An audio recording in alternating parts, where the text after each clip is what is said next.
Hello there, and welcome to another Starfield video. So this is the final part of the Freestar Navy miniseries, in which we pose the question of if the Freestar Collective had a navy, what would it look like? So if this is your first time watching this video, I'm gonna put a link in the an annotation in the video top right corner, just so you can go back and watch from the start. But the basic premise behind it was that currently in game, the Freestar rely on a militia navy, consisting mostly of civilian pilots to police their space, and they don't really have anything in comparison to the UC's navy or system defense. So I thought of, well, what if they wanted one? What if, they planned on having a navy? And the first thing they'd probably do would be go to the main manufacturers in their territory, the Stroud Ecklund, HopeTech, and Tayo, and ask them to build prototype vessels of 3 different classes: the Corvette, the Destroyer, and the Cruiser. Now, we've covered the Cruiser, or the Destroyers, and the Corvettes, and this is the final Cruiser. So yeah, let's get into it. So with the Cruiser, like I said in the other videos, there's a couple of requirements with the Cruiser. Because the Cruisers are dedicated like warships / capital ships, they need to be able to not only carry a lot more and be like larger size wise, they also need to have some key features, one of which is they need weaponry that is designed specifically to assist in orbital and planetary invasion / bombardment. Maybe not invasion. I said before, I don't think the Freestar would necessarily invade a planet, but yeah, the idea of just having kind of weapons mounted in a position that allows them to do fire support down onto a planet's surface. And as you can see here, we have achieved that with those particle turrets. Aside from that, it needs to be large enough to carry a large complement of troops, as it is a cruiser and it would be used as a capital ship in the various Freestar fleets. It would make sense that it needs a lot of space for carrying troops and also crew and personnel and all that sort of stuff. So yeah, so let's get into it. So fuel-wise, it's got a fuel of 420. Now, obviously, we could improve that if we wanted to, but it's just kind of early now. This is kind of like a rough first draft, if you will.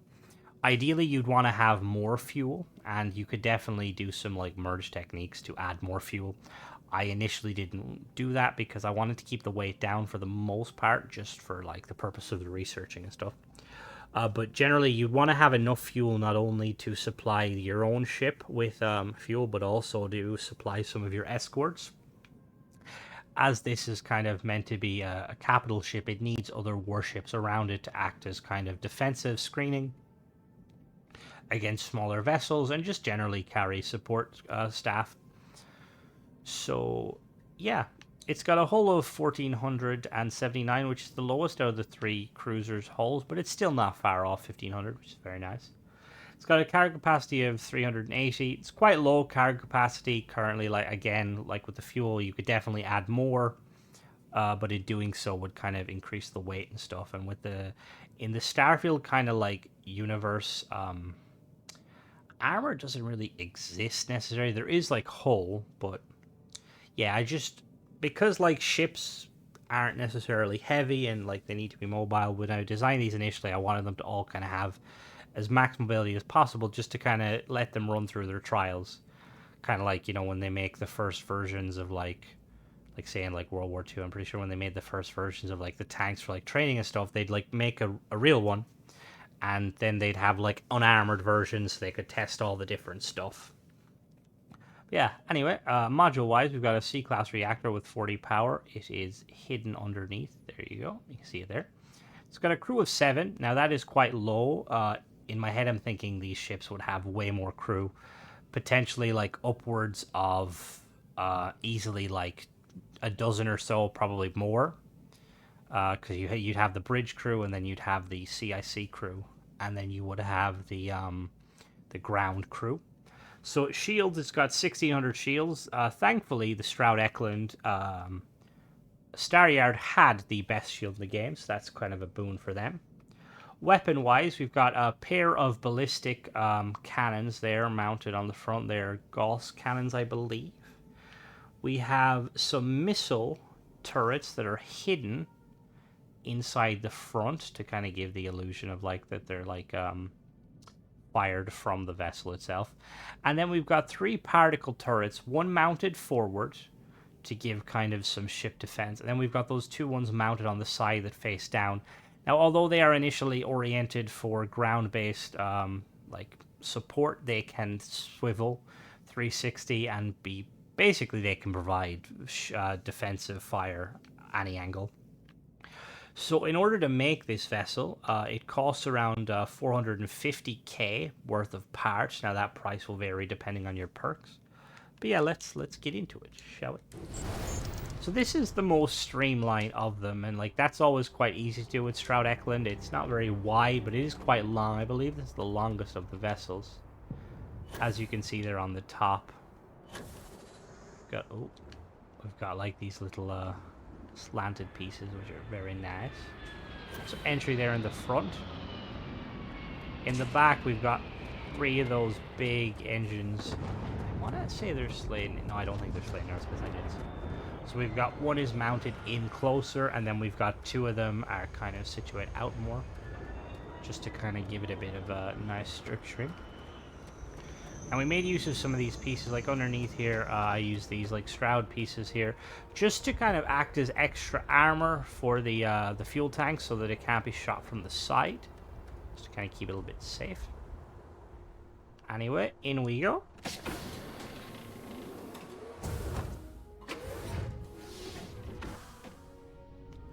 So, first room we have is the weapon workshop, or workstation.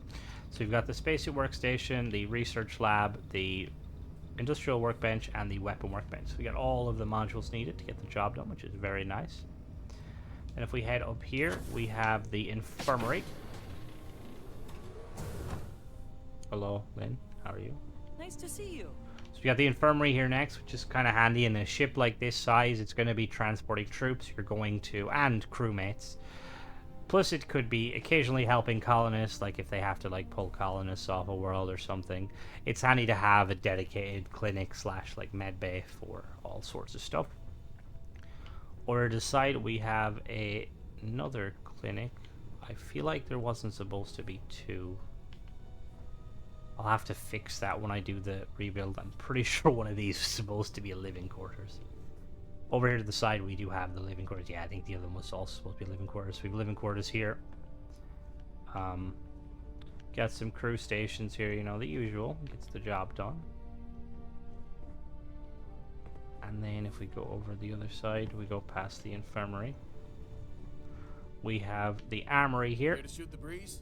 No, I'm here to not shoot anything. Nice little armory. Gets the job done. I quite like this one too. It has these like cages, so I can just imagine like using it to like defend against boarders.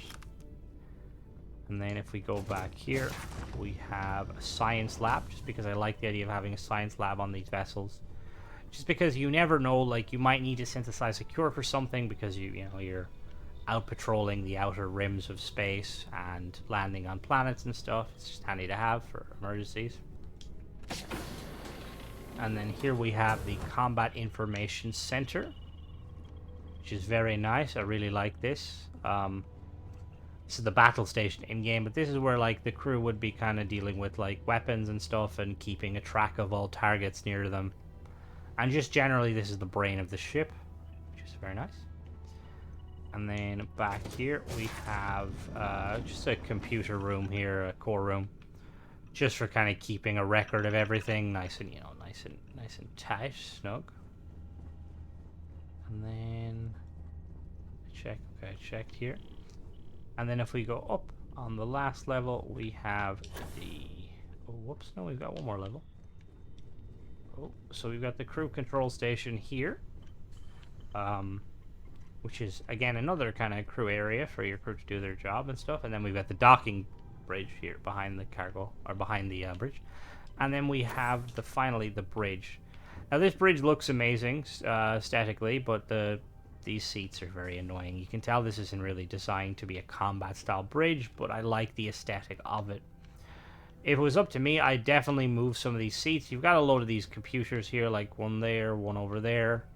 I don't know why they didn't, like, pull the seats a little bit further back. But yeah, we do have a little control station for a captain to stand, which is very nice. Alright, let's take it off and see how she performs.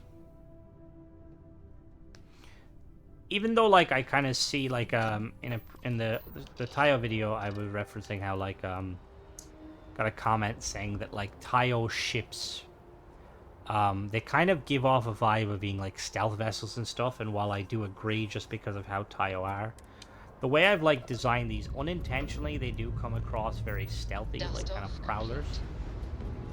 Very slanted and stuff. So we lift. As always, I have a person who increases my power by 5, so for the sake of this review, we're not going to be relying on that 5 power.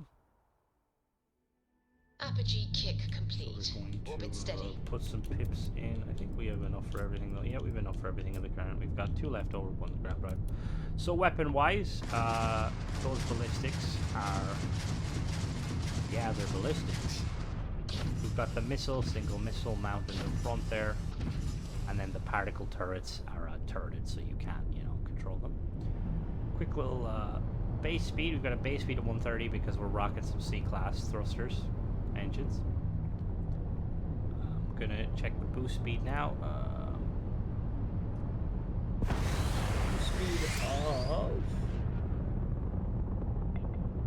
Boost speed of 450, which is kind of slow. This is the slowest of the craft, but you know, it is what it is. Agility test, this thing is very agile, like kind of unusually agile for like something that is a cruiser. I feel like if it was me, like when it comes to like actually making a cruiser, I definitely add some like cargo slots and stuff and some extra fuel just to make it feel heavier. Aside from that, gets the job done. So now we're gonna go and I'm gonna show you how to build it. All right, so we have the ship split into 4 sections. We'll start off at the top here. Pretty simple. We just have the Kontiki B600 bridge for Stroud Ecklund, 380 cargo, 6 crew station, and then behind that we have the Connect Pro Docker top from Stroud Ecklund, and then we've got 2 of these Stroud engine bracer Bs just on the sides, just to give it some extra structure. Then in the top layer of the vessel, we have weapon-wise, we have this PBO 100 auto neutron turret from Ballistic Solutions Incorporated, B class, 3899 range, 5 fire rate, 16.79 hull and shield damage, and 3 power. And then we have mounted onto equipment plates, we have the MKE-98 auto Gauss gun from Ballistic Solutions Incorporated, C class, 1625 range, 4 fire rate, 38.84 hull damage, and 4 power. Now for the habitat modules, we only have a Stroud control station here. And then for the engines, we have 3 of these SAL 68030 or 6830 engines from Slane Aerospace. C-Class, 2 power, 1800 engine thrust, 8800 maneuvering thrust. And then for the structural pieces, we have 2 of these Stroud Cap A's. We got a starboard foretop and a port foretop. We have the Stroud Nose Cap B foretop. We've got 2 of these Stroud Cowling, 1 LB, port and starboard, and then we've obviously got those 2 equipment plates. We have 2 of these Stroud mid bracers here. Now you could obviously add some extra control stations. I just kind of went with it just because I felt like it looked nicer, just kind of having some armor breaking it up the monotony. Then we've got 2 of these Stroud Cowling 3LA. We've got a port variant and a starboard variant. 2 more of these Stroud Cowling 1LB, port and a starboard variant. Third level of the vessel, we have the Stroud Infirmary 2x1. This other infirmary should be a living quarters, by the way. So Stroud living quarters 2x1, and then another living quarters 2x1. And then we have the RD 3000 beta grab drive from Relodyne, B class, 10 power, 36 jump thrust, which gives us 26 light years range. We've got the Assurance SG 1800 shield generator from Sexton Shield Systems, C class, 12 power, 1600 max shield health. Oh, that was actually part of the reason why I put these here, because I'm using the merge technique to hide the shield. And then we have the battle station 2x2, the armory 2x1, science lab 2x1, and a computer core 2x1. We have the engine there, the Pinch 8C from Xi'an, reactor C-class, 40 power, 1350 hull. And then we've got two more of these auto-neutron turrets mounted on some Horizon weapon mounts. For structural pieces, we have the Stroud nose cap C, port 4, and then the starboard 4. And then we have the Stroud nose cap E. Figure out where I put the missile pod. Oh, the missile pod's there. Where? Interesting. There's supposed to be a missile pod there. We'll check that in a minute. And then on the bottom we have the Stroud Workshop 2x1 here and the Stability Pro landing bay. And then we've got 1, 2, 3, 4, 5, 6, 7 Accu Lander 11 landing gear for Stroud Ecklund, 2 landing thrust each. We've got 2 of these 500T helium-3 tanks from Ballistic Solutions Incorporated. And then for the structural pieces, we have the Stroud Cap A port 4 bottom, the Stroud Cap A starboard 4 bottom, the Stroud Nose B cap 4 bottom. We have an equipment plate there.